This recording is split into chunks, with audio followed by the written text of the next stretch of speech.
Sorry? Taking that as read. Yeah. Yeah. Right. Okay. You want to take us through anything you've got, and how do you want us to deal with questions as we go through?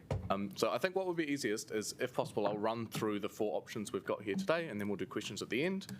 Don't have to read what you've got. No, I'll try very hard not to. Take everything as read, please. That's okay. We'll explain. Well, if you've got a laptop to go through fast enough, okay, we have to rattle through them. If you can. We're gonna hand out some maps just now so that everybody can see them in a bit more detail. But just so you know, the purpose of today is to help get some direction on the initial proposal, which is going to the council meeting at the end of this month. So you'll be aware that we did a workshop earlier in June, and that from that 4 options that councillors wanted some more information on came out. There on the screen. And we've also considered, for each of the options, what are some possible changes that we could make to the ward boundaries to help ensure that they are within the 10% rule. Cool. So our key considerations, you'll remember, whichever option is chosen has to ensure that there's fair and effective representation. For fair representation, that means that in each ward, the average population per councillor needs to be within 10% of the average. If it's not, then, and there's good reason for that, then that would be referred up to the Local Government Commission for a final determination. We need 12 councillors elected from wards total to qualify for a Maori Award. There'll be consultation, and the councillor remuneration will remain the same regardless of how many councillors there are, because it's set by a pool, and then council decides how to divvy that pool up between all the councillors. So that's sort of the background information you might remember from last time. So what we're going to do is we're just going to go straight into each of the options, and I'll talk a little bit about those. So option 1, this is essentially a modified version of the status quo. So right now we've got 5 wards. In the map in front of you and on the screen is the wards with the current boundaries. So council early in the year resolved to have a Maori ward. What we could do is simply take our current ward structure and add the Maori ward on top of that. So there'd be 1 additional councillor, everything else would stay the same. As you can see, for this option, 3 of the 5 wards, so Tukapu Northern, Motukaranga Eastern and Pakauakaua Southern, are all outside that 10% variance that's allowed. So for this option, if council was to proceed with it, you would have to proceed, that would have to be referred to the Local Government Commission for a determination, unless some boundary swaps were made. We looked at some possible boundary swaps to help make those figures lower than 10%. However, none of them, in officers' view, are particularly compelling changes to make. So if you move the suburb of Southgate, which is currently in the Eastern Ward, to Southern, then that would make both of those under 10%. Sorry, yes, if you went the other way around, if you moved it from Southern to Eastern. I mean move, yeah, sorry. If you moved Southgate from the Southern Ward to the Eastern Ward, it would help both of those variances. Council proposed this in 2018 and met with strong public feedback that this was not a good suburb to move. Yeah. And so officers would not recommend moving it at this stage again. The other suburbs on the boundary of Southern and Eastern Wards are Newtown and Berhampore, both of which they're too large to move across, so that also actually wouldn't help the variances at all. So essentially, if you wanted to keep the status quo like this, it would probably be explaining to the Local Government Commission that those wards have a variance of greater than 10%, but that is the appropriate thing to do given the communities of interest in that area. Right. The other boundary swaps that we looked at are moving some population so some suburb from the northern ward into Onslow Western, because northern ward is slightly above that 10% variance as well. And so the options on the border that you could move are, conceivably you could move Ohariu, so it's a very small population. The natural link is through into Johnsonville, but the Makara Ohariu Community Board would then all be in one ward, which in theory is a desirable thing to have. So that's one option you could do. The other option could be to move Horokiwi. So Horokiwi is sort of looks like it naturally belongs in the northern ward, but the only road access is actually from Noronga, which is in Onslow Western. So that could be a possible change as well. And then the other two border suburbs are Newlands and Johnsonville. And again, they're both quite large. Officers wouldn't recommend moving those. It also doesn't really make sense to move one and not the other one. So both of those sort of potential options, moving Ohariu or Horokiwi, they're both very small populations in the hundreds. So it probably, northern is only just over, so it would help a little bit there, but you'd still have the variance outside of 10% for eastern and southern. Cool. So that's that option. Option 2, so at the workshop in June, councillors asked us to look at some options that have some at-large councillors, and so the next 3 options we're looking at all have some number of at-large, have an at-large component. So in the first option, it's the closest possible option to the status quo, whilst allowing for some councillors at large. And so in this option, there are a few small boundary changes. Well, there are a few boundary changes. I wouldn't say necessarily so small. There's, so Takapu, so all wards would have 2 councillors, except for Takapu Northern Ward, which would have 3. We need to have 3 councillors in 1 ward to get to that 12 ward councillors, which allows for a Maori ward. So one has to be a little bit bigger, and the Northern is the one that makes it work. So to accommodate that, the boundary of Northern would move slightly south. So Broadmeadows, Noronga and Kandala would move from Onslow Western to Northern Ward. So moving slightly down further, so currently we've got Kelburn moving from Pukehina Lambton to Whārangi Onslow Western. In theory, any one of Thorndon, Kelburn, or Highbury and Aro Valley could move from Lambton to Onslow Western. So officers have it as Kelburn, but that could be something councillors might want to think about. Which one, if you were in favour of this option, which one would you like to move? And the other boundary changes between eastern and southern, where Southgate and Melrose, Houghton Bay and Melrose have moved from eastern ward to southern ward. So that's that option there. The benefits of this option are that it's sort of a minimal change while still allowing for some councillors at large. It still retains our current 5-ward system. All of the variances are comfortably within 10%. In fact, most of them are within 5. You could, so one option would be, so the number of at-large councillors could be varied. You can, up to a maximum of 29 councillors, you could have as many at-large councillors as you like to fill that gap. So we've got a couple of options. You could have 4, which would give 15, same as the current number of councillors. If you had 2 at-large councillors, you'd have 15 councillors, 15 elected members total. Or you could have 4, which would be 17, or other numbers as you would prefer. So moving on to the next option.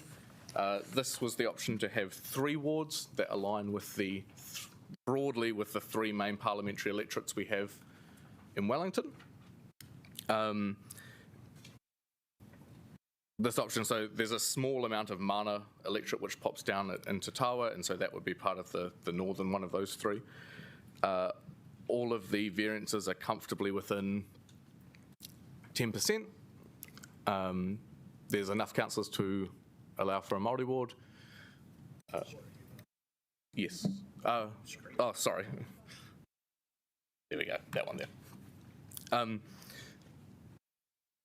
Yeah, so this allows for some at-large councillors as well. It would, unless you only had one at-large councillor, it would require a increase in the total number of total number of elected members around the table. So if you had 3 at-large councillors, you'd have 17 total elected members. So I guess one benefit of this option is that it makes it a little bit easier for the voter. Voters are more likely to vote in central elections than local elections, and so more people are familiar with this system than the other one. We'll come back to that at the end. Yeah, thank you. We wouldn't recommend any boundary changes with this option because the benefit of this would be aligning with the parliamentary electorate, which makes it easier for the voter. It doesn't make sense to actually deviate. If you're going to pick this option, it doesn't make sense to deviate from that. Cool. And then the last option we had was to look at increasing the number of wards. So we looked at an option with 6 wards total, plus the Maori Ward, plus some at-large councillors. This obviously requires quite significant boundary changes from what we've currently got and you can see that on the screen or in front of you. Essentially the main thing is breaking the current northern ward into 2 and having an upper north and a lower north, or some appropriate name. The only way to make the maths work is to split Johnsonville and Newlands, which, officers will see as a natural community of interest. But that's, if you were wanting a 6-ward option, that's the one that gives appropriate variances. The benefit of this is that there'd be the same number of councillors in every ward, so that it'd be sort of even in that regard. They're all within that 10% variance. There are some options you could change. So currently we have Thorndon and Central and Kelvin and Western. You could swap those around. But yeah, that's that option there. So that's the 4 options. We're happy to take any questions now.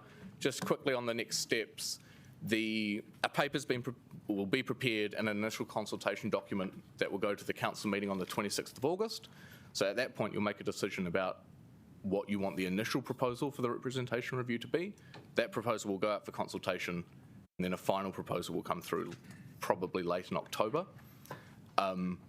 There will need to be a meeting set aside for oral hearings, so for submissions, and we're proposing that will be put in for councillors' diaries on the 12th of October, so just be aware of that one coming through.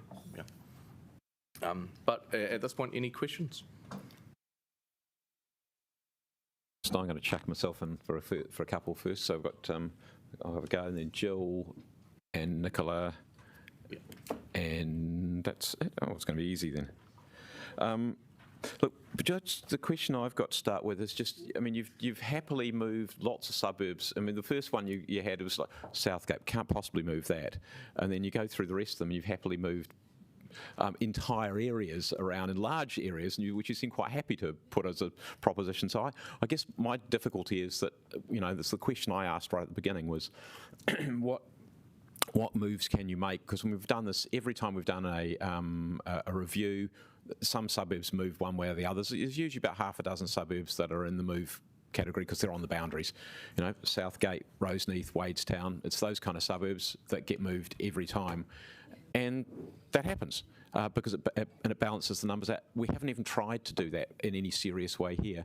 And you've also talked about it as we'll move Johnsonville, but Johnsonville's actually not one suburb. There's a way of splitting that down. I know that Raroa is part of that, which has, again, been one of those boundary areas.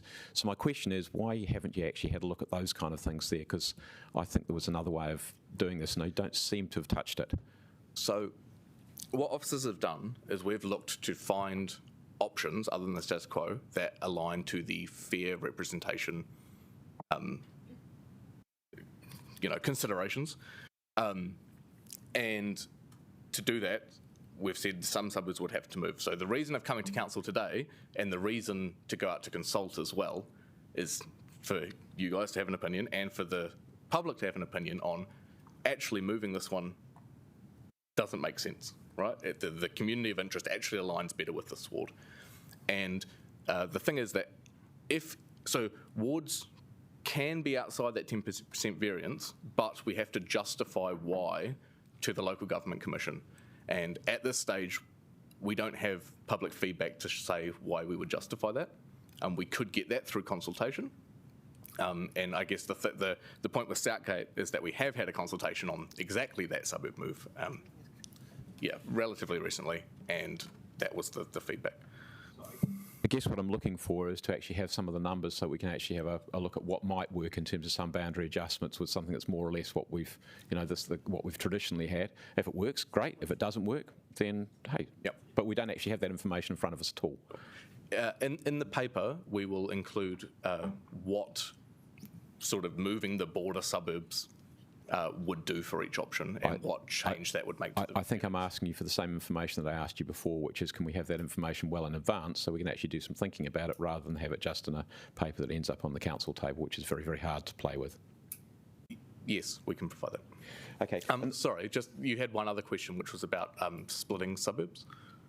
Like Rara, for example. Well, yeah, because in the past, and maybe it's a Michael question, in the past we've often had that where it hasn't been a whole, what you've got in here is a suburb, has actually had subsectors which we have been allowed to move. Is that no longer allowed? How does that work? No. Yeah.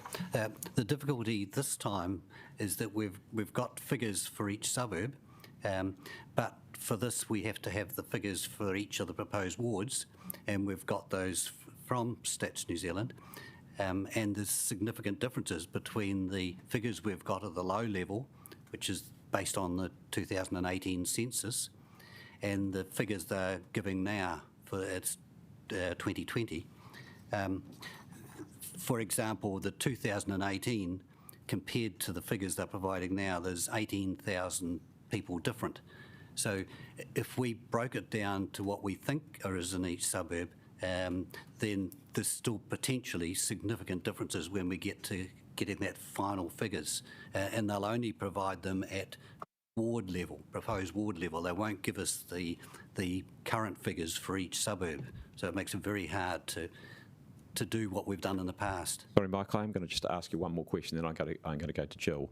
But if they can give us to them on a ward level, they've got to work them out somehow, which can only be on the basis of the people who actually live in the ward, which includes all those subsections. So they must be able to do something. That's pretty inadequate from, I presume it's stats, is it? It is stats. Yeah. And I guess I think they would be hesitant to get down to too fine a detail when they're trying to do guesses as to how many people are there now. They're prepared to do it at a total ward level, but they haven't been prepared to do it at a mesh block level or a suburb level. So what you're saying is the numbers we've got here are somewhat guesstimates. Oh, and a guesstimate that they've done based on the 2018 census, which was questionable, and then trying to guess what they think is now for a whole ward, not for a suburb. It's not just to clarify, not terribly adequate, is it? The numbers that we've been provided by stats are the numbers we are required to use. So they are estimates based on population inflows and outflows, but they are the ones we have to use. I get the required to be used, but adequacy would have been nice. And I guess people have had lots to say about the 2018 census. Jill.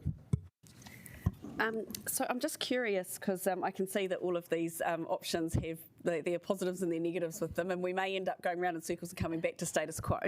So if that happens, what's been the outcome for councils where they have put something to the commission, and what has the commission tended to do? Have we got? Is there any sort of indication to us as where they've gone when a council's gone and they're outside the variance? And then I've got another question after that. Good afternoon, councillors. The Local Government Commission hasn't dealt with any appeals so far this time around. So the history is back in 2018.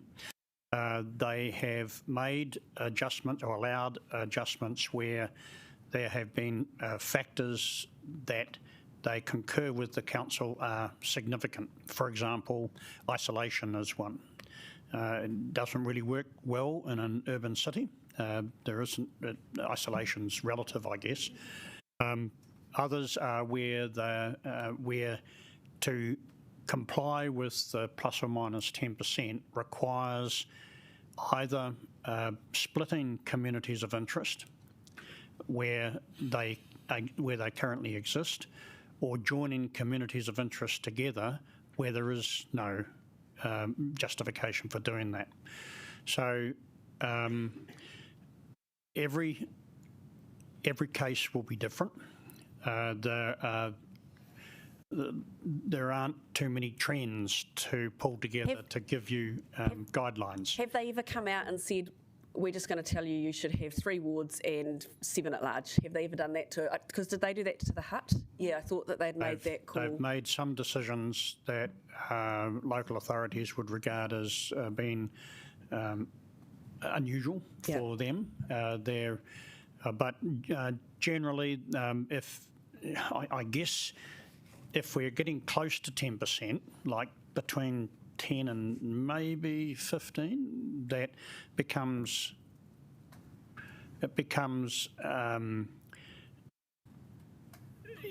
better to justify.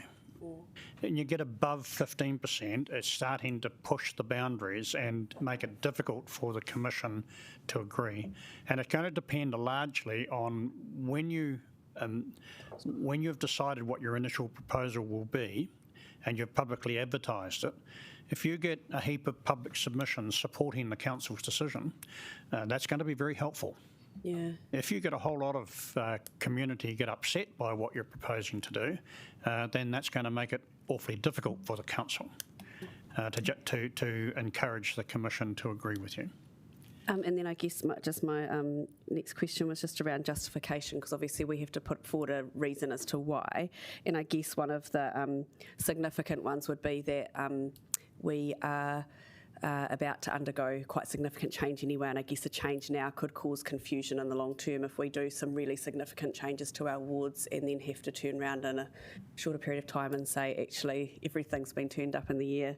So I guess that would be the sort of justification that we would put forward for that sort of thing, would it? Or what sort of justification does council normally put forward? I guess, confusion for community and a perverse outcome of lower voter turnout is always a risk. Are those the sorts of things that they look at? There's certainly things that the council could raise in when it submits.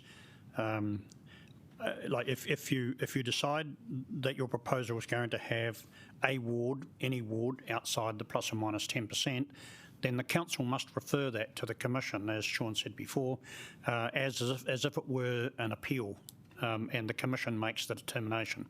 Your reasoning around that can be, as I said before, things like isolation, things like effective representation of both the communities and the people that are affected, whether there is division of communities of interest or where you're trying to combine communities of interest that are different.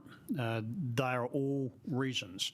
They could be reasons around the fact that the Maori population is dispersed differently in proportion across the city than the general population, and that may be a cause for some of the figures now being slightly out if you were looking at a status quo type example. It could be it could be matters of encouraging people to enrol and to vote. They could be factors that the council considers are important, and it's a matter of how you couch that as to whether the Commission might agree with you or not. We haven't seen any numbers around the population Māori dispersal. Do we have those figures? Do we see that through this, or is it quite hard to decipher? Yes. All the figures that we've got from stats showed the Maori population separate from the general population. So all of these calculations are done on the general population because the Maori population will vote for the Maori ward. It has a flow-on effect to some wards, I guess, because that's why some wards are suddenly out more than others. Yes, is that right? That will be a factor. So I guess, yeah, but that's... Nicola Fleur TAM stage. Right. Okay, so I've got another thing. So are you saying because we've elected or decided to have a Maori Award, we can't stay with the status quo? You can stay with the status quo, so The that is an status option. quo plus the Maori Award? Plus the Maori Okay. Award. So all right. Yeah, it would be referred to the Local Government Commission. So the without second one is, so we take this out to consultation. Just to make the point, that's not about the extra Māori ward councillor. That's just because to keep the status quo requires going to the Local Government Commission. Okay, okay. The same as we did in 2018 because it's within there. Yeah. So that's It is about the Maori Award because they've actually given us permission to be out. We went last time and they did give us permission to stay the same. I think one. So- I think one at a time. I think all I think the officers are saying is we're doing it 3 years earlier than we would have done anyway. So we'd have had the same conversation in 3 years. Anyway, time, they've regardless answered of my that. question. So the next question is, so we go out to consultation, then we make the decision? Yes, so there's an initial proposal, which is broadly similar to what approving a consultation document would be like, and then you go out to consult, and it comes back, and you consider all of the submissions as normal, and make a final proposal. And So- if that proposal variously could be referred to the Local Government Commission, appealed by a member of the public, or objected to by a member of the public. And if none of those things happen, then that's what will happen. But don't we have a huge conflict of interest, and won't we be like turkeys and Christmas? I mean, we shouldn't be voting, we shouldn't be anywhere near this. and you recall that was the first line I believe that Darryl said at the presentation in June. Yeah. Oh, sorry. And then the next one is, so just to remind everybody, so if we went for the one which, say, had all the new wards, we went for a whole lot more councillors, so everyone would get a pay cut, right, because the salary pool stays the same. I just thought I'd remind them, just, be helpful. Thank you.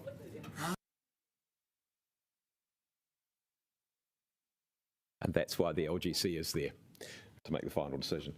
Fleur. If the policy rationale that you want to adopt is to have an odd number of councillors, Number of odd councillors. not making any comment on the oddities, so an odd number of councillors, including the mayor, some odd number, odd fellows, so odd number of councillors, some at large so that the Māori ward councillor wasn't the only at large, but as little change to the status quo as possible. At the moment, that's option one, but it does have more change to the status quo than I would like, or that would fit with that underlying policy approach. What's the possibility of, say, putting the third councillor back into Lambton under that and basically making those 5 wards the same as they are now? How far out are we? Is that modelling? Can you just bring up the actual modelling around option 1? Is that all right? Just the figures bit? Yeah, that's sorry. it. That's it. Thank you. So the main change there is Western and Lambton lose. Yeah. So what can you do about that? We would have to look at how the numbers would work out for adding more councillors and keeping the wards the same. But broadly, council would have the option of keeping the exact same wards and, with those variances as noted before, and adding some at-large councillors on top of that as well. Again, the numbers will be out. You'd have to justify to the Local Government Commission, but they're out it's now. something you could do. Yeah. Can I see that worked up? Can I get that worked up? Just, so basically, say, an odd number, existing wards, existing numbers in wards, and say 3 at large, or even if 4 at large. It doesn't actually matter. I think that it would just be, I'm assuming no boundary changes. Well, I mean, you could do a boundary change if it was ridiculous, but like if it's getting higher than we're out now, then I can understand why you might want to. But if it doesn't, if it still sits within that level of comfort that we've already got approved, then no. The adding at-large councillors would not change, Doesn't change your figures. any of these Yeah. percentages. Yeah. Sorry. Yeah. So you could take exactly this and add. Well, you're at 16, so you could add 3. Yeah, so 3. So, and we'd be pretty confident, given that they've already approved that they'll approve it again, right? I mean, usually. Yeah. Cool. Okay. And my other question was around the government reform or work that's underway. I haven't followed it that closely, but I'm hoping you have, around whether people can elect to go on the Māori roll before the local election. How likely do we think that reform is going to be? Because I know it closed last Friday, didn't it? I just heard Tam on the radio. It's coming it's Friday, yeah. We don't know. So is that part of it? Is that part of the agenda of that reform, that the local election coming up? Do we know? Hello. They are asking what the public thinks of those options and when they should change and if they should have the ability to do it. But there's no indication in there that they're asking if people want to have that change before the next election. So I think it's quite unlikely people would have that option before the next election. The local government election. It might happen before the next general.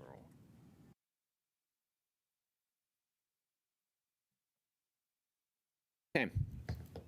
Well, that kind of answers one of my questions. But so, sorry, I know you answered this question last time, but is it, so you're going to use the Māori roll of electors and those people have to vote for a Māori ward councillor and what else? And mayor, is that? Yeah, so anybody on the Māori roll could vote for the Māori ward councillor, Yeah. any councillors elected at large, the mayor, the regional council, Yeah. and then any appropriate community Okay. boards. And so someone on the general roll, they would get at large, the local ward councillor and the mayor. Yeah, it's the same including except all the other- you swap the Māori ward for the So- general ward. So under that first configuration where you've got the 5 wards and the Māori ward councillor, what does that mean? What does that look like? So that means Māori vote for their Māori ward and mayor, and general electors vote for local ward and mayor. Yes, Oh, sorry. That's that one. Okay, yeah, sweet.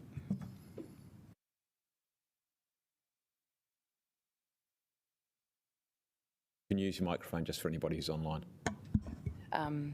So, and there's no hint as to whether they'll make those changes before the election or not? we haven't heard. Yeah. Okay. Do you remember off the top what the Māori population in Wellington was, just from stats? Not the Māori roll, just Māori population generally? Figure there, 9, Well, It's on the roll.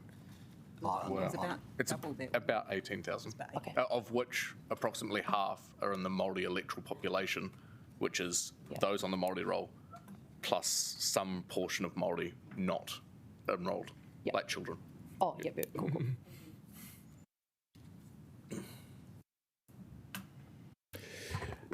Councillor, Iona. Thanks for that. Sorry, we will get the presentation, so we've got all the numbers. Oh, sorry, it's been sent, sorry. My question is around the legal status of councillors at large, because as I understand it under the Act, we're all supposed to serve the city.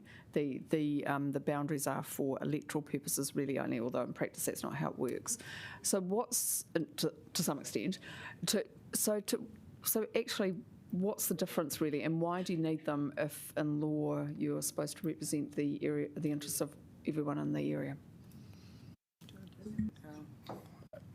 Yes, so you're right. Every councillor, whether they're elected at large or from a ward, would sign this, would have the same declaration, have the same oath, and so would act in the best interest of the whole city. You're not required to have any councillors at large, but it is an option that's allowed for under the Act. I think some reasons have been alluded to as to why you might want to have some at large councillors. So aspects of fairness to those in the Maori ward who would only be able to vote for one councillor under the current system. Potentially issues I think I've seen raised around representing those communities who are dispersed across the city, as opposed to concentrated in one geographical area. These are all reasons referenced by the Local Government Commission. So I guess I get that, and I think there's a few points. I just wonder about do you sort of then get 2 tiers of councillors, and then you get sort of like 3 sort of like mayors as well as 1 mayor, which just might be a bit much, and Yeah, and sorry, so they don't actually, there's nothing different in terms of the law, right, in terms of the way they are. But do you get that two-tier system? Because I can see it makes sense if you've got even numbers, but if you've got sort of only a few that are at large and then most are elected, it just seems like a weird way to do it. Perhaps, Iona, when I worked at Kapiti Coast District Council, there was a mix, and by the time they got to the table, there was no difference between a councillor that had been voted from a local ward and those that were voted at large. In effect, it was a way of getting them to the table, but once they were there, they operated like any other councillor. What's the split? I think there was 3 or 4 out of 13, something like that.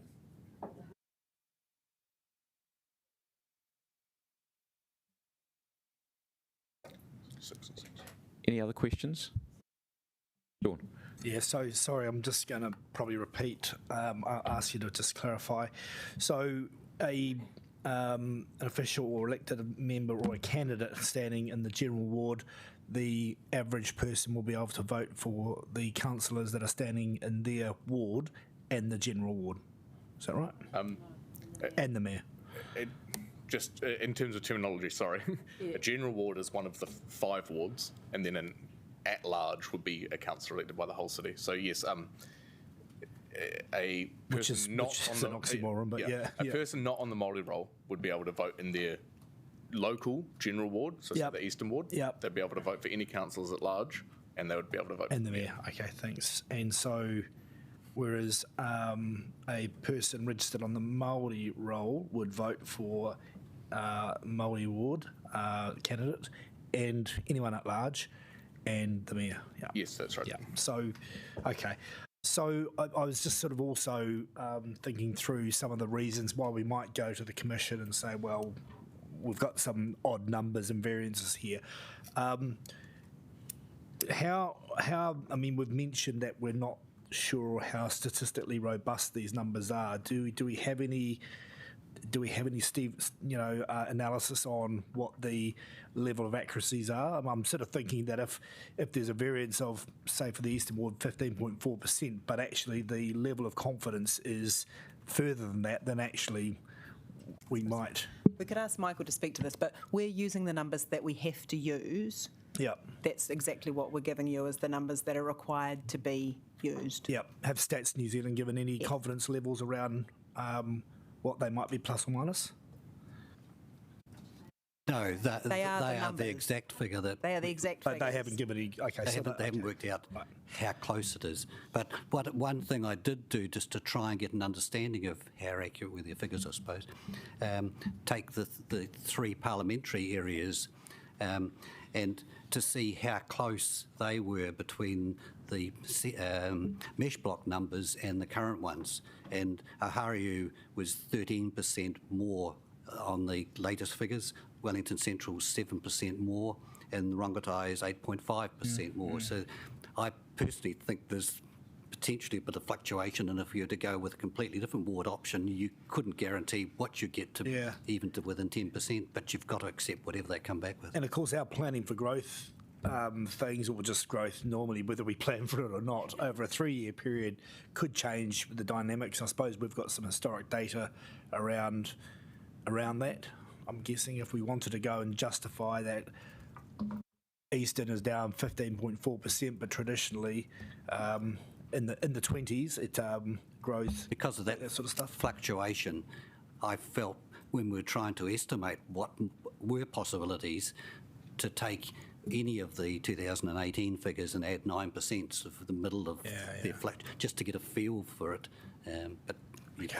I think something that's worth saying, just for clarity, is that the Local Government Commission has given 4 reasons, 4 grounds to justify being outside that 10% boundary. Okay. And so those 4 are for island communities, which doesn't apply in Wellington, for isolated communities, which probably doesn't apply in Wellington, for dividing communities of interests, and for having 2 communities in the same ward that don't have any commonalities. So sort of the opposite of dividing communities of interest. So those are the official grounds that would have to be appealed to and met. And I misread I think the second or third slide that talked about Southgate moving, and I actually thought that you were recommending that, so I did a bit of work on that. I thought, well, actually, that seems to make a lot of sense because there's a natural division in the hillside, and actually it seems to be more at home with the Island Bay community than on the other side. So why is that not recommended? Or in Community campaign. Yeah, so in 2018, that was explored thoroughly. The community strongly, made presentations, and the decision was made that actually the community of interest was clear. So we're just looking. They wanted to stay in the eastern ward. I can't understand that. Sorry. Other way. No, the southern. Oh, Southgate is in southern. Oh, so was it going to? So was the possibility to move it into the eastern ward? Oh, I see that. Yeah, no, sorry, gotcha. Yeah, so I completely misunderstood that. So that's fine. And just one final thing, then. Someone mentioned that we've got some sort of permission already to be out with the variances. So, can you just give me a bit of background on that? What that is referring to is the fact that the current wards were approved by the local electoral commission in the last representation review at their current boundaries with variances. That is not necessarily to say that they would approve it again. Do we have any data about were there similar sorts of variances? I mean, I'm just trying to understand what our chances of success or failure will be if we were to go with the status quo with the Eastern and Southern were approximately the same as they are now, and Northern was slightly below the 10% variance last time in 2018. Okay, thanks, guys. Anna. Sorry, can I just clarify? Where it says that communities don't have anything in common, sorry, I'm paraphrasing a little bit, what does that mean? That's kind of interesting. Because we could get into some rather difficult territory. So, people might feel like, I don't know, people aren't posh enough, or is that what it means? Or we don't like you. Wouldn't you look at it from the other way though? Like look at it from the other direction of what they do have in common. Like like Johnsonville, Newlands, there are shared services between those communities. Right. So they are communities of interest because they have their plunket is shared. They've got those. So is that defined in law? What that might be? No. You might conceivably, or just thinking of it, which is not particularly relevant to Wellington, is you might say have a jurisdiction which has a large urban area and then a large rural area, and say, well, actually, so take it to Dunedin, for example. Say Dunedin might be an example. You've got this whacking great rural area out there, which has probably not got a lot to do with the central city. Could you lump them together? That might be an argument. But I'm thinking about Wellington where that's not such an issue, so I just thought it'd be an interesting discussion to have. Fine, thank you. No, we're not. I don't want to. Yeah. Councillors, any other questions? I've got a couple before we go to the next stage. So, I'm really interested in the numbers and how they work. There's a whole lot of things which we have sort of toyed with in the past, which you kind of haven't looked at this time. And one, for example, because the areas which are out at the moment is particularly southern and eastern. And one of the things which has been done before is go, well, do we put the two of them together to make the numbers balance? One's under, one's over. Those kind of things haven't been traversed in this. So that's the first question. Is I guess there's the why not, and can we have some numbers so we can have a bit of a think about this? At the first workshop we did in June, that was one of the options that we showed, but there didn't at that point seem to be much motivation for councillors for officers to continue to investigate it. But we can provide the information from then. That'd be cool. Second one is just in respect of the option 2, the one with the 3 electorates in there. They don't have to do the same thing as, in terms of electorates and setting boundaries, they can go through communities of interest, can't they? Because they clearly do. Yeah. So while it works for the central government elections, because they are obviously under different legislation, I presume, it doesn't actually necessarily meet the requirements of the Local Government Electoral Act. It may not. I guess the point to make is that communities of interest come in a whole bunch of different shapes and sizes. So Wellington is by itself is the community of interest. I may also have a community of interest with my street, with my suburb. So what the officer's approach thus far has been to say that suburbs constitute an actual community of interest, yeah. and how can we group suburbs in an appropriate way to make to allow for fair representation. Yeah. So I mean I can't see too many splits, but I can see that at very least you've got a split there through Wilton. I don't know about any others, but that's clearly a split through a suburb, which Yes. I would have thought the Commission would say you can't do that. That's the one that sticks literally with the central government electorate boundaries. Yeah. So I guess one thing you can consider is that there's different types of communities of interest as well. Maybe there's an electoral community of interest which maps to this, but maybe not. In which case, this would not be an option. That's probably only shared by the MPs. Yeah. Yeah. Okay. Yeah. There are some odd ones. Yeah. Yeah. Exactly right. Yeah. Okay. I think I had Sean. You had another question. I was just going to ask Stephen. So from my perspective, the key difference really is for campaigning. If you're campaigning at large, much wider area, probably cost, organisation and so on. But you mentioned that you've had experience on Kapiti. So is that about the size of it, or is there some other wrinkles which, from a practical point of view, we should know about? Yeah, I think definitely in the campaigning, probably those that were standing at large for the whole district, they were also mayoral candidates. So there was that kind of leverage or that kind of approach. But once they were at the table, they operated just like any other councillor. Wouldn't have Councillor Kelvin saying get away from the. It is certainly one of the things that we've repeatedly discussed over the years is the ability to be able to campaign over a large area, and obviously Wellington's significantly more challenging than Kapiti in terms of the number of people and the cost that involves. Tamitha. Well, yeah, that's what I was going to ask is, like, have you done any maybe international or even national research on the costs of standing at large, or like just the equity kind of, because I think that's a consideration that people should be able to take into account. I mean, that's not within the. No. That's not within the representation review scope that for us to provide. But do you think it's information that might be helpful for when the consultation goes out for people to consider when deciding like what configuration they prefer? There will be stats available because in comparing the costs of standing for a mayoralty, comparing that with the costs of standing in wards. But that's up to the individual. How much they spend is up to the individual, and that doesn't necessarily mean that they get elected by spending more money.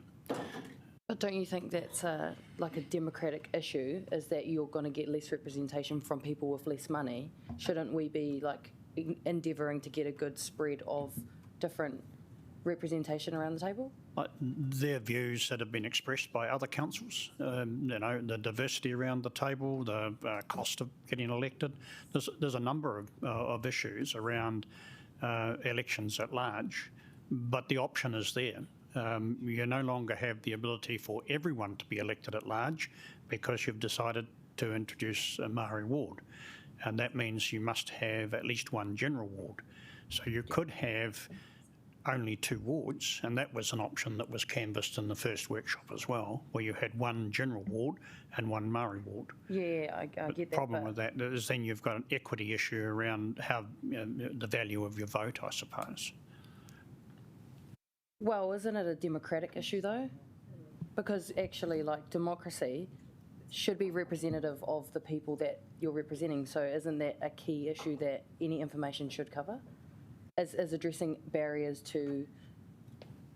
I think whilst that might be a view that's held, I think we have to go back to what the legislation says in terms of the matters to be taken into consideration. So, I mean, you might be able to argue that point around fair representation, but I somehow doubt it. That seems wrong to me, though, with living in a country that has had and put in place barriers to certain groups participating in democracy, especially Māori. Yeah, The whole thing's broken. There's no problem with attempting to make it better. No, because it falls apart when they can only vote. I think if you were moving to a that general ward where everybody was elected at large, that point would be valid. But where it's a mix, you're still providing for those that may not have the resources to marshal a citywide campaign. So I think you'd be pretty hard pushed to win that argument. But there's also research to say that campaigns actually don't have make that much difference. Good for me.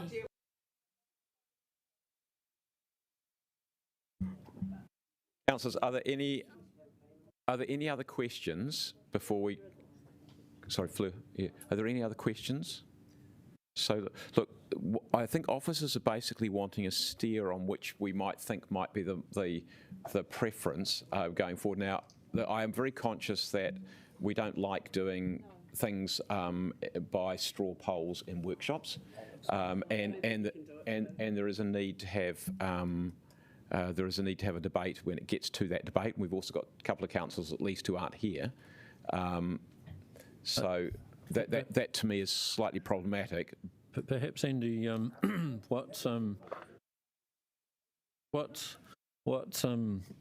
happens next is on I think the 26th, council needs to decide on an option to go out and consult on, together with a consultation document.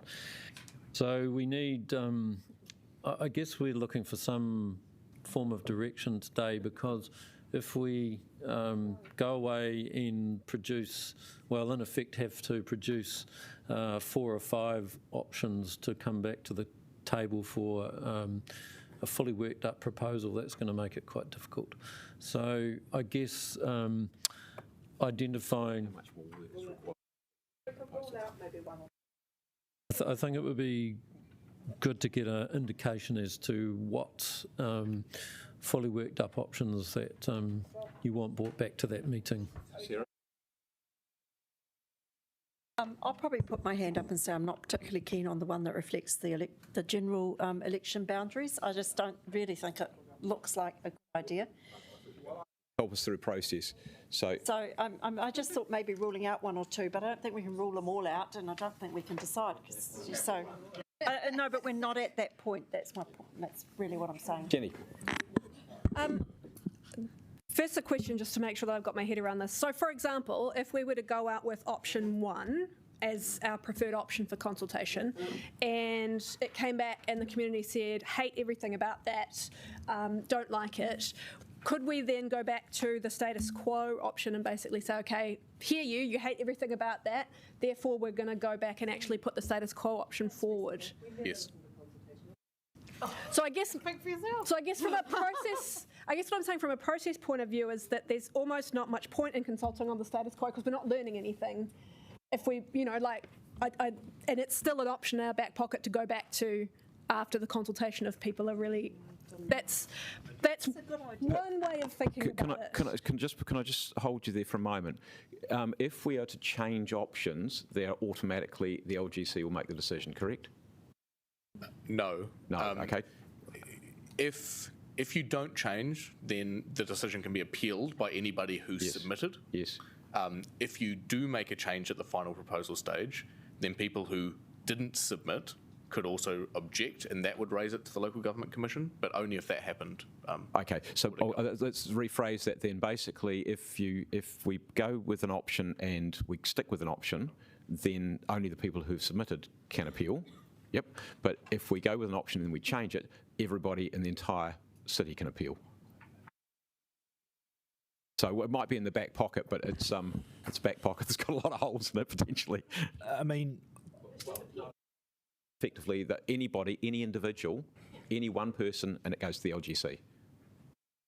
Well, it's going there anyway. The status quo would have to go to the LGC anyway because it's outside of the 10%. Yeah. So it would have to go anyway. So my sense is that, at least in the Eastern Ward, they'd be very upset to lose a councillor. So I think that they would lose a number. I mean, I guess the safest route would be the status quo with the Maori Award. On a personal level, I'm fairly relaxed. Very comfortable with my numbers, I think. No, but so Councillor, it's not about your number. But I think we would need to have clear direction that were we to go status quo, that we'd be comfortable that it would get through the LGC process.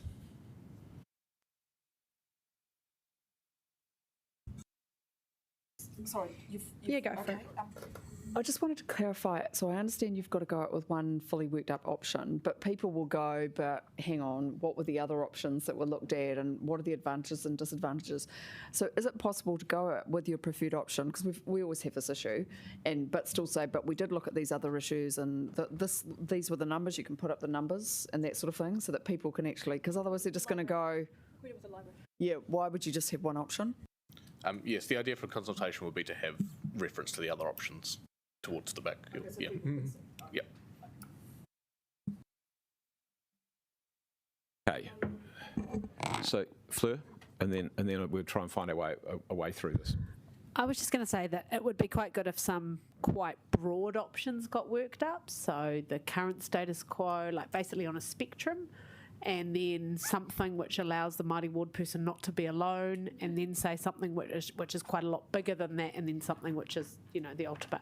So we don't tinker around, we give kind of clear directions to be worked up, and then we can work from there. And I think that work is basically what's around and been done.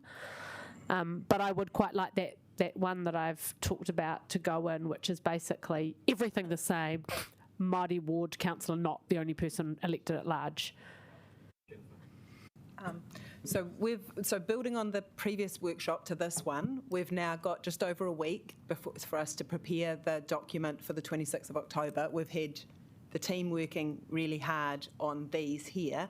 We can, at this point, we're really seeking some direction so that we can provide a full proposal document for the 26th of October.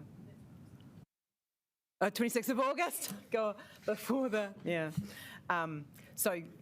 So we would greatly appreciate some steer on the options that we've built here based on what we've got, rather than...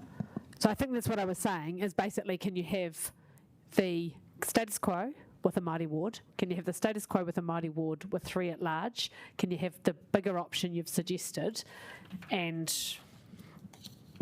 maybe the one with the change to a ward? I mean, it's basically what you've said, but the only addition I'm asking for is make sure you've got a status quo option where the Māori ward councillor is not the only person at large. Just because I know that was a policy issue that came out when we discussed the Māori ward, is how difficult it will be for that person if they were the only one at large. So can we just see that also factored in? And Māori only got 1 vote. They would only get to vote for their Māori ward person and the mayor. So that's kind of all I'm just asking for, a slight variation on what you've got, which is, it doesn't change the numbers as you said before, yeah. Can you just give us a second? So we're just trying to check that I've understood what you're saying, and then we'll try and work that through. So just give me 1 minute. Thank you. Andy, can I just check? We have to do this for August. There's no other time, otherwise we're going to get behind. Yeah. Okay.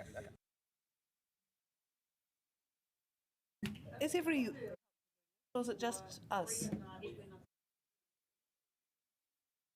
I mean, moving suburbs in and out makes it very difficult for people who, for example, I might have bought a house in Thornton and suddenly I find I'm no longer in my ward. You've got to make sure you live in the centre of the ward. Yeah.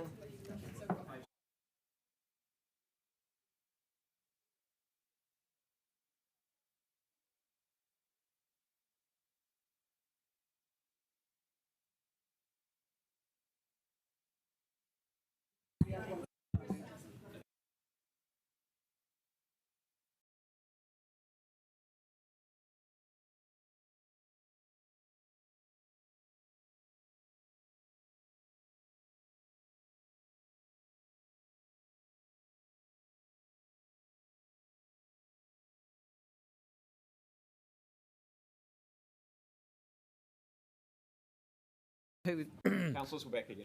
I just, talking to the team, just want to make it really clear that on the 26th of August, Council needs to adopt a proposal, and it will have the other options that you've considered.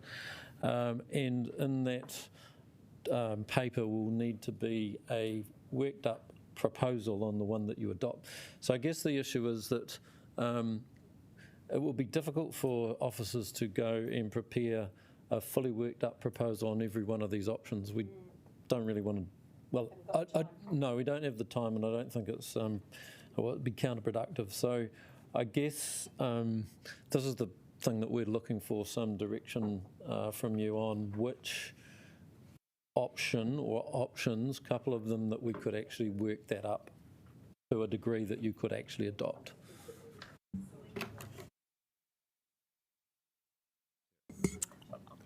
I mean, I don't know how helpful this is, but I did think Jenny had quite a good point when she said maybe, you know, the officer's preferred option, which with making it clear that the fallback option might be a modified status quo, but also maybe just a little bit of a reference to the other work that's been done and the options that maybe have been considered but are not getting a lot of more detailed work. That would probably be the way I'd... Is that more or less what you said? Because I thought it sounded sensible.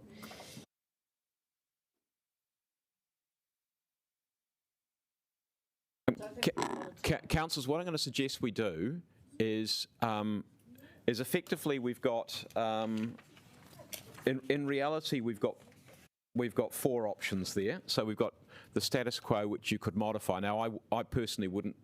I think you need to modify the status quo to get the numbers to work a bit better. But you know, you can play around with that. So you've got that one, and then you've got the three that follow, which are actually labelled options 1, 2, and 3. Now, my suggestion is going to be that what we just do is see this is the bit of a straw vote, I suppose. Are the ones that we actually go, because where you could go, Stephen, is to say we can fully work up maybe 2. Because you don't want to fully work out 4 is what I'm hearing, and the less you have to fully work up, the better. Is correct? Yeah. Yes, that's right. Yeah. Okay. So the more we can eliminate at this stage as being a likely preference, the better it is. Yes? Okay? Right. Right. So what I'm going to do, so councillors, if you're prepared to do that straw vote, then we'll do that. Or do people have a problem with that? Okay. Sorry, Yep. these are, Iona?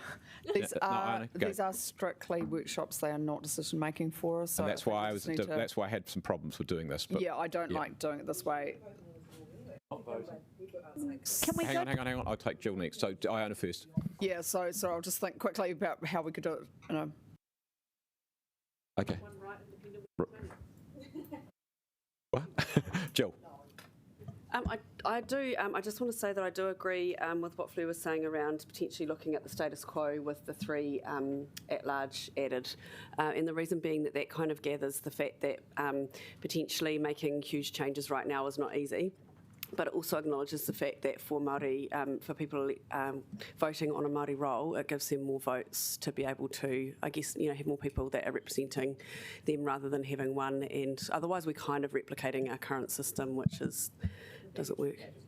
No, they get this because at the moment, what will happen, Nicola, is you would only, if you're on the Māori role, you only get to vote for the Māori councillor and then the mayor, whereas for ward situation, public get to vote for their ward councillors, which are multiple, and the mayor. So you get more people representing you effectively, even though on numbers. But you have the option to vote for more. It's the option. Fleur, I think so. It's an important point. What's being suggested is potentially a different option. And I think there are some modifications to the status quo as well, so they've got to be played around with. Fleur, did you want to say anything? I was just saying, if people are starting to get uncomfortable that we, with the biggest interest in this, are deciding, then my previous idea around finding some Wellingtonians who are pretty neutral, who understand local government, to give a bit of a steer to the officers is not completely ridiculous and could actually happen quite quickly. And I suggested that last time. People said, oh, you can't formalise that, but I actually think having a quick focus group with a few people, some left, some right, some not even anything, or a bunch that aren't anything, and getting them to assist the officers is not the worst idea in the world. But if we're not going to do that, then I agree with what Jill said. Fleur, I agree with you. It's not the worst idea in the world. The only problem is we've got a week. a week to do it and finish it, and so it's pretty difficult. Jenny, and then Diane. I guess, my thing is I hear what you're saying, Jill, about the sort of status quo plus some at-large wards, but then it's getting to be quite a lot of people at the table. So, that would be 19 elected members, and then you would think plus 2 mana whenua representatives, that's 21. Plus 3 at the status quo would be 19. Because you've got to add the Maori ward as well. Right?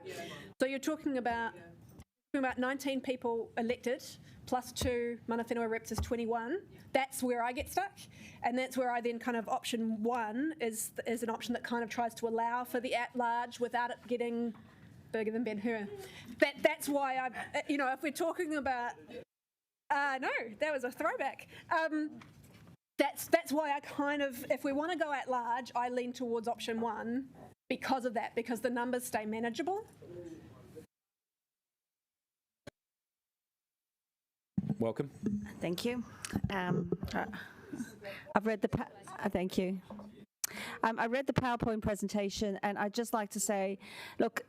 We went out for a full representation review 3 years ago. We said we would go out again in 6 years' time, which was 2024. However, we've had a decision about the Maori Award, which is fine, which has triggered this representation review, nothing else. So my preference is that we go out with one option, which is the Maori Ward with the general wards as is, so essentially a status quo with a Maori Ward. We know there's going to be probably more likely significant changes in 2024 because by then we would have had the local government reform. So I think that, and given that we can't decide on what other options, there's not enough time. We've got lots of other things on. It wasn't planned to do this representation review effectively anyway, that we just go out with one option. And if people want to feed back in some other stuff, then let's hear what they've got to say. Okay, well, councillors, you've heard from officers that they would very much like us to give them at least narrow the field a little bit. Jennifer, you were going to say something, and then I will take Terry. Just hearing this and hearing what councillors have been saying, one option is we could draft up an initial proposal based on the officers' preferred recommendations, and then you will be able to have your debate. You'd be able to populate any changes that you need to that. And yeah, it's essentially coming back to your point, councillor, that if we draft up something, even if you hate it, you can make whatever changes you need. We need to draft something up is the issue we have, but in which case that would just be us drafting it based on officer recommendation, and then you would change. Yeah. So what you're saying is that it's up to us to try and cogitate on what an option might look like, and then so you'll draft something, and then it'll get amended by. We have 3 or 4 different amendments, probably vying for preference. I think, as Jennifer said, we just didn't want this to be a surprise, so that when it comes back to the council table, you're going, and we end up with no option in effect on the table. Well, we have to have an option. We've got no choice about that. Terry. Did you still want us to rule out one option today, or just leave it all? Well, I was going to go there in just a moment. You'd prefer it if we could knock the more we knock out for you, the better. Is that right? Right. I mean, we don't mind. It's just how much, it's just how much information we provide for you in your decision, really. If you already know that some of them you don't want more information on, okay, to buy, Okay. Option 3 is not required. So actually, can we change that? If we're not actually knocking anything out, because we've got to provide the information to the public. All we're doing is saying to you, don't bother doing any more work on that particular one between now and the council meeting. Is that fair? So Iona, can you live with that?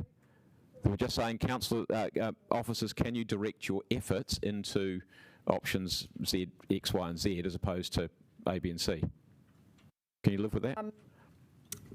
No, I think what would be better is that if, look, I just want to, my only point would be that I think the ward's losing some representation is not something that sits comfortably with me. So if it means we need more councillors, we need more councillors. But I just want you to come back with whatever, okay?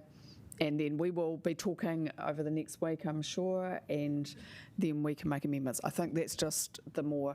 This is live stream, which is awesome, so people can see how, this is decision making, but we just need to be... Well, no, it's part of the process leading up to it. It's all part of the process. But I do think saying we should knock things out is a bit difficult. We hear that. We can come through with full options in there. I think the point that Iona is making, and it's a point that I think is well made, is that this is not decision making. That's precisely the point about having workshops, is they are not supposed to be decision making for her. So as soon as you start making decisions, it's a bit of a slippery slope on that one. Diane. I would just also like to, if officers in whatever options they put up, it doesn't matter which option it is, just a reminder that all city councillors, regardless of where they're from or what colour or whatever they are, they all take an oath, affirmation to represent this. I know, but not, yes, but if we're going out in consultation documents, it's just a reminder, if if someone chooses to stay in a particular area, that's fine, but all councillors affirm. That's why I was helping those people with water in the Western interests of the whole city, of all citizens, yeah. So officers, you've been given at least some vague guidance there, but also there are certainly some of us. I think Fleur's raised some issues that she would like you to at least get some numbers together to support that proposition. I certainly am interested in looking at different modifications to the status quo to be able to get us closer to something that actually meets the numbers, and whether that's merging wards or not merging wards, whatever. But I think. I think if you give us the numbers, we can actually do some thinking. But if we don't have the numbers, it's actually very hard to do that thinking. And the smaller the areas, the better it is, even if the stats aren't quite as strong as they were in the past. So you okay with that? Thank you. Officers. So look, councillors, thank you very much. Can I just clarify, sorry, the numbers that you're actually after for that? So, because I just don't want to promise to come back with something. If the best you can do is by suburb, that's the best you can do. I mean, it used to be by subsections of suburbs or by localities, I think was the term you used, Michael, wasn't it? Yeah, we can, but only based on the 2018 census figures. We can't get anything. And we're not allowed to use the 2018 census figures. You've got to use something which is an uplift from that. Yeah, the 2020 of whole wards. But the 2020, just to be clear, 2020 is simply a formula added on top of that. No, it's more than a formula. So it varies. Different parts of the city are presumed to have grown faster or slower. Definitely. Okay, if you can give us the 2018 numbers and then what the formula is, then that's enough. I don't know the formula, but I can see from the figures they've given us, we can see how some areas have changed. That'll do. That'll do me. Yep, that's good enough. Okay. Cool. I think that's enough for people to be able to work on. Okay, councillors, thank you. You've got a little bit of a break, and then we're back here again with our colleagues from GW in 3:30. No, we can't do it until they're here, until the officers are here either. So 3:30. We are back here at, well, of course, 3:30. So we'll turn the live stream off.